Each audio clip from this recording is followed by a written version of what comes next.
Warning! Kinda Murdery contains adult themes, explicit language, and descriptions of violence. It is not suitable for anyone, and we recommend you stop listening now.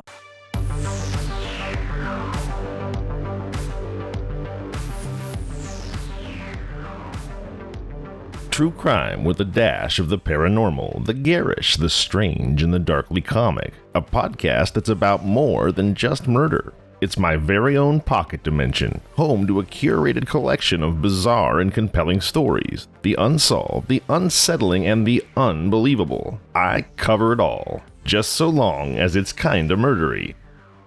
Well, hey there everybody. I've said it before and I'll say it again. Time is money and things are so darn expensive these days that your time is worth more than ever. So I am flattered, I am humbled, I am grateful that you would choose to spend that time with me. I'm Zevon Odelberg, and this is Kinda Murdery. And I've got another murder mystery here for you today, and I don't want to dawdle, so I'm going to get right to it. Do me a favor and strap in. Kinda Murderies, the Austin, Texas yogurt shop murders, starts now.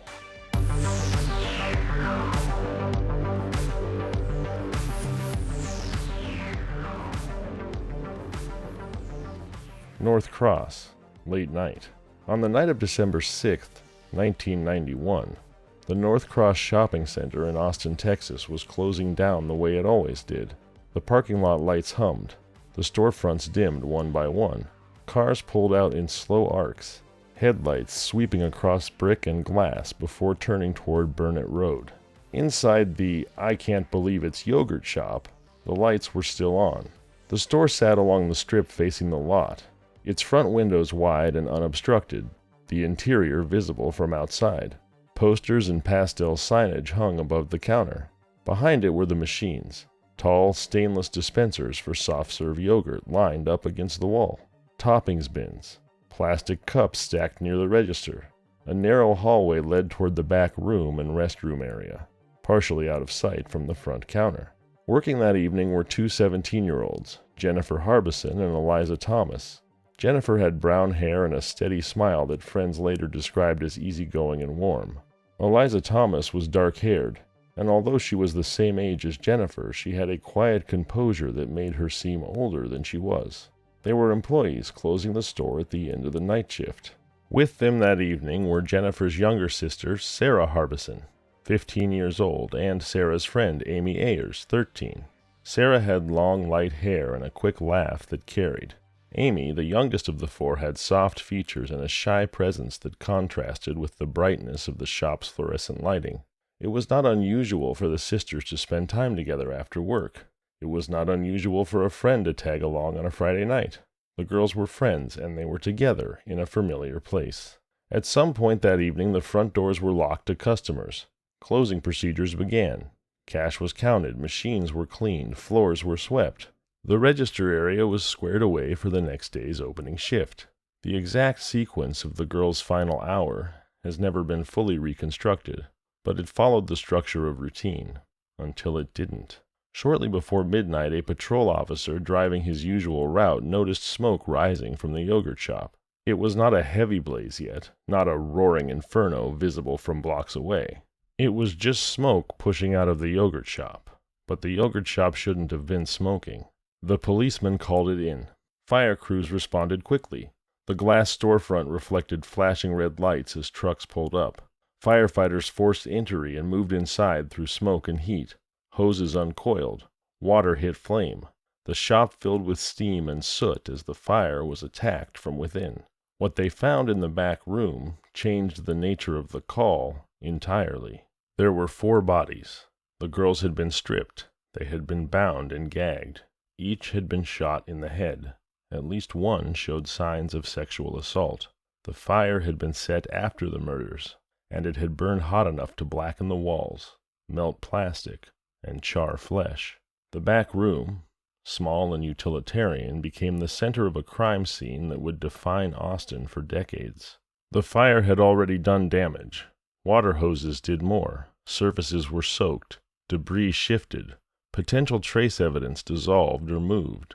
The building itself, though not fully collapsed, was compromised by flame and heat.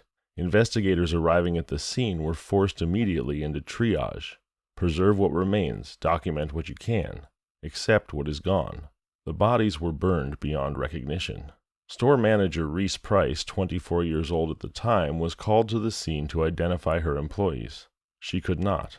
The fire had left little to distinguish one from another. Later, she would describe the moment plainly, saying, "There wasn't anything there to identify. Fire is very destructive. It's not forgiving." By the early morning hours of December 7th, the yogurt shop was no longer just a business in a shopping center. It was a sealed crime scene. Yellow tape cordoned off the front. Fire investigators and homicide detectives stood side by side. The parking lot, hours earlier routine and quiet, was now lit by portable lamps and crowded with uniforms, clipboards, and cameras. News traveled fast. 4 teenage girls, bound, shot, burned. The brutality of the crime struck immediately. This was not a single shooting. It was not an impulsive act. It was a controlled sequence. Restraint, execution-style gunshots, sexual assault, arson. The layering of the violence was deliberate. Inside the wreckage, investigators began to catalog what survived. 2 different firearms had been used. Ballistics would later determine that the weapons involved were a .380 pistol and a .22 caliber revolver. More than one gun in the room suggested either multiple offenders or a single offender armed with more than one weapon. Money was missing from the register. The robbery theory formed quickly. It was the most immediate explanation available. Cash gone. Teen workers present. A crime of opportunity, escalating into murder and rape. But the scene did not present as hurried. The binding of 4 victims takes time. The movement of bodies into the back room takes control. The setting of a fire requires intent to destroy. Investigators walked through what remained of the interior. The machines were warped from heat. A melted phone lay useless near the counter. Toppings bins were fused and blackened. Plastic chairs had partially collapsed. The hallway leading to the back room was streaked with soot. Outside, neighbors from surrounding apartments gathered behind police lines. Parents arrived, called by word spreading through the night. The identities of the victims were not yet officially confirmed, but families knew who had been working. They knew who had been together. By dawn, Austin police had transitioned fully from fire response to homicide investigation. The shop's name, "I Can't Believe It's Yogurt," appeared in early media coverage before the full details were public. Within hours, the city understood that something unprecedented, something truly horrible had occurred inside a brightly lit storefront that had been part of ordinary life, transformed into a terrible chapter of the city's history. The 4 victims were identified as Jennifer Harbison, 17, Sarah Harbison, 15, Eliza Thomas, 17, and Amy Ayers, 13. Their names would be repeated for years. The immediate questions were blunt and overwhelming. Who entered that shop? How many? When did the encounter turn from confrontation to execution? Why burn the scene afterward, and how much evidence had the fire erased? Detectives began with what they had. They canvassed the shopping center. They interviewed employees of nearby stores. They gathered statements from anyone who had seen vehicles in the lot near closing time. They documented the physical layout of the shop in detail, aware that any reconstruction would depend on accuracy in the first hours. Mid-morning, December 7th, 1991. The yogurt shop was sealed behind layers of tape and uniformed presence. Fire crews had cleared out. What remained was the work of homicide detectives, crime scene technicians, and arson investigators, moving carefully through a space that had been both a murder site and a burn site. The fire had not consumed the entire building, but it had done exactly what it was likely intended to do: disrupt the investigation. Heat had warped surfaces. Plastic had melted into irregular shapes. The ceiling tiles in the back room were charred and partially collapsed. The floor was slick from water. Ash-coated walls and counters. Electrical wiring hung exposed where insulation had burned away. The back room was small, barely large enough for storage shelving, cleaning supplies, and a cramped workspace. It was here that the girls had been found, bound, shot, placed together. The bindings were documented first. Gag materials were collected where intact. Rope fibers and fabric remains were bagged separately. Even partially burned fibers could later reveal composition. Technicians photographed each victim from multiple angles before removal. Burn patterns were sketched. The relative positioning of the bodies was measured. The medical examiner's early assessment confirmed execution-style gunshot wounds to the head. Each of the 4 girls had been shot at close range. The tight clustering of the wounds suggested control. The presence of 2 calibers, .380 and .22, would later be confirmed through recovered bullets and casings. The sexual assault evidence was compromised by fire, but not entirely lost. Swabs were taken where possible. Clothing remnants were cataloged. Forensic science in 1991 did not yet possess the sensitivity it would develop decades later, but technicians collected with the understanding that future technology might extract what current methods could not. In the front of the shop, the register was examined. The drawer was open. Cash was missing. The exact amount missing was uncertain at first. Accounting would determine that money had indeed been taken, though not in a sum large enough to explain the scale of the violence. The robbery theory held immediate weight in absence of a clearer motive. The store had been closing. Teen employees were present. An offender or offenders enter, demand money, lose control, and escalate. But investigators noted something else. The fire had been set in a way that suggested intent to destroy the scene rather than escape unnoticed. Accelerant patterns were evaluated. The blaze had originated in the back area where the bodies lay. It had not spread outward from a random source. It had been placed. The decision to burn after killing shifted the profile away from simple theft. Outside, the shopping center's surveillance capabilities were minimal. In 1991, widespread digital camera systems were not yet standard in strip malls. Detectives canvassed surrounding businesses for any form of security recording, but the visual record was thin. Witness memory became critical. Several individuals reported seeing cars in the lot around closing time. Descriptions varied. A light-colored sedan, a darker vehicle idling, no license plates recorded, no definitive identification. Detectives widened the perimeter. Northcross Mall was nearby, and foot traffic from the mall area into adjacent storefronts was common. Officers interviewed mall employees, security staff, and anyone who had been in the area late that evening. The timeline narrowed gradually. The girls were believed to have been alive sometime before 11 p.m. Smoke was observed shortly before midnight. That window, less than an hour, contained the murders, the assault, the binding, the shooting, and the ignition of fire. The speed of it suggested coordination. The use of 2 firearms reinforced that impression. Ballistics technicians would later confirm that the .380 and the .22 were distinct weapons. The .22 revolver commonly small and concealable, and the .380 semi-automatic more powerful and typically associated with deliberate carry. 2 guns, in a small back room with 4 restrained victims. Investigators also considered the possibility of prior contact. Did the girls know their attackers? Was there familiarity that allowed proximity without immediate alarm? Or had the assailants forced entry after closing? The front door locks were examined. There was no clear evidence of forced entry. That detail did not conclusively rule out force. Heat and water could obscure marks, but it opened the possibility that the door had been opened voluntarily, perhaps after hours. If the girls were closing, the doors would have been locked from the inside. Anyone entering after that would have required the girls to unlock the door. The question lingered. Who would they open it for? Autopsy results would provide additional clarity in the days that followed. Each victim had been shot in the head at close range. The trajectory and powder residue indicated close proximity. At least one victim had been sexually assaulted before death. The order of the killings could not be definitively established, but forensic pathologists attempted to reconstruct sequence based on blood patterns and burn overlays. The brutality of the act shaped the early investigative posture.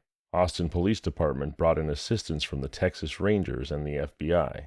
The scale and nature of the crime exceeded the resources of a routine homicide team. The FBI began developing a behavioral profile.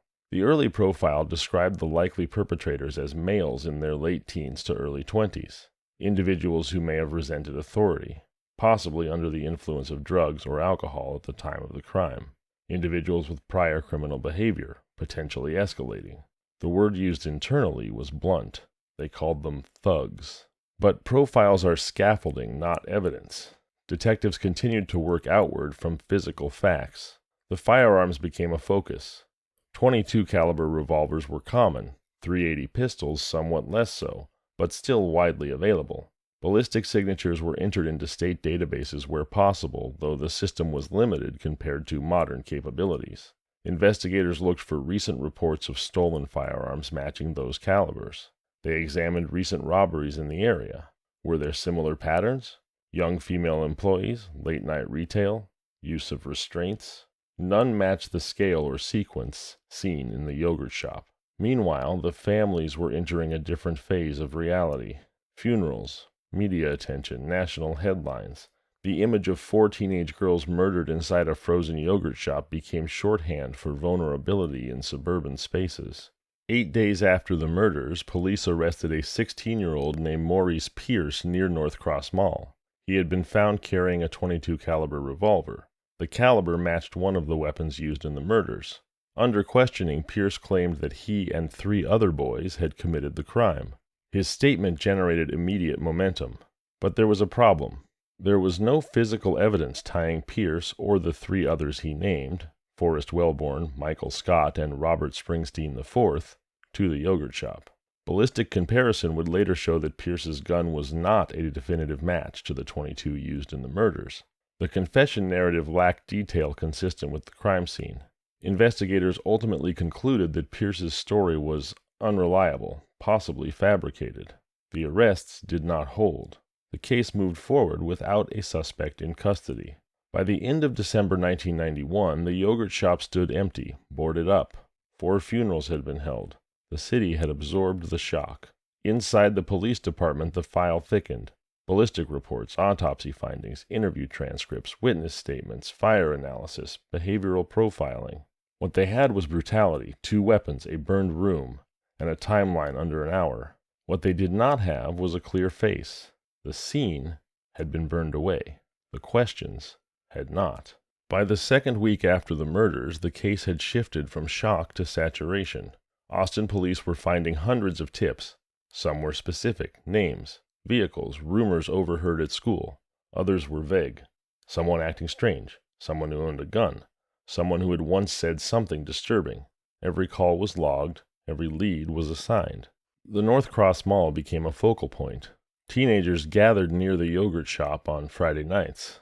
Detectives mapped the social geography of that block. Who hung out there, which groups overlapped, which rivalries existed. They began with proximity. Who had been physically near the shop on December 6th? Patrol officers canvassed apartment complexes within walking distance. They knocked on doors and asked residents if they'd heard gunshots, seen vehicles speeding away, noticed smoke earlier than reported. Gunshots were difficult to isolate in a commercial corridor where car backfires and distant construction were common. Smoke had been seen only when the fire was already established. The girls' final movements were reconstructed in granular detail. Eliza Thomas and Jennifer Harbison had been scheduled to close the shop that evening. Their shift logs were reviewed. Telephone calls made from the store were traced. Sarah Harbison and Amy Ayers had arrived earlier in the night to spend time there. It was not unusual for friends or siblings to stop by during closing shifts. Detectives interviewed classmates, teachers, boyfriends, former boyfriends, parents of friends. They asked about disputes, threats, anyone who had expressed hostility toward any of the 4 girls. Nothing immediately escalated beyond adolescent friction. The robbery angle remained active. Investigators cataloged every known robbery in Austin over the preceding 6 months. They pulled case files where young employees had been targeted. They compared methods. None matched the combination of binding, execution-style shooting, and sexual assault, alongside arson. The FBI profile was circulated internally but not publicly detailed. It suggested multiple offenders. It suggested impulsivity fueled by alcohol or drugs. It suggested that the perpetrators might boast afterward. Detectives monitored talk in high schools, in neighborhoods, in juvenile detention facilities.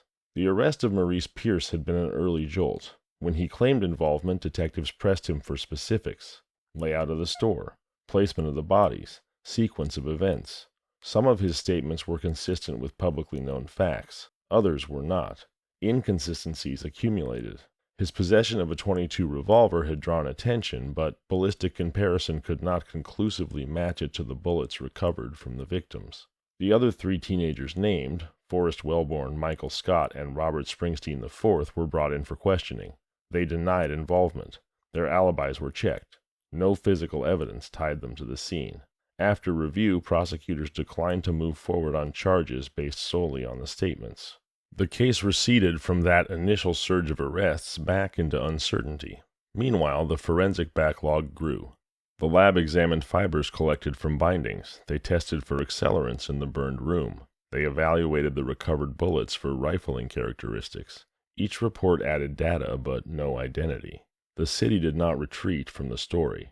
Media coverage intensified. National outlets carried the image of the charred storefront and the yearbook photos of the 4 girls. Community meetings were held. Parents demanded answers. A reward was offered for information leading to an arrest. In January 1992, investigators began re-examining the fire origin with a narrower lens. Arson specialists concluded that the blaze had been intentionally set after the killings, not as an accidental byproduct. The accelerant had been applied in the area where the bodies were located. That sequencing mattered. It suggested forethought beyond panic. The 2 weapons remained a central thread. Detectives requested records of recent gun purchases in the region. Private sales were harder to track. They looked for reports of stolen .380 pistols and .22 revolvers in the weeks leading up to December 6th. Several thefts were identified, but none linked directly to the case. Attention turned to the mall itself. Northcross Mall security logs were reviewed. Off-duty officers who had been working security details were interviewed. Foot traffic patterns were reconstructed from witness memory. The difficulty lay in the ordinary nature of the setting. A Friday night in a suburban shopping center did not stand out to most observers. Investigators also considered whether the girls had been targeted specifically or whether the shop had been selected as a target of opportunity. That distinction influenced the suspect pool. If targeted, the offenders would likely have prior connection through school, social circles, or employment. If random, the pool widened to include transient offenders, individuals passing through the area, and, frankly, who knows who else? The possibility of out-of-town perpetrators was discussed but not yet emphasized. The brutality and arson suggested boldness, but there was no clear evidence of travel or serial pattern at that stage. In February 1992, detectives revisited the initial witness reports with fresh eyes.